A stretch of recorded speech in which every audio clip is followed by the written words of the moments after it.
Hey guys, in this video I will show you how you can make spoiler text on Discord mobile. As you can see here, my word now is black, and if I click this here, as you can see here, now you can read the word, right? And guys, it really doesn't matter if you're using iPhone or Android, the process will be pretty much the same.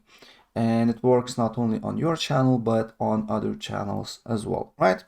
So if you want to make this thing, what you need to do here, you need to go on messages, and then you need to go on your symbols, and then you need to find vertical line here, this one, and just write 2 lines, and then write space, not write, just put a space, and then write the word, for example test, and then put space again, and again 2 lines here, and press enter.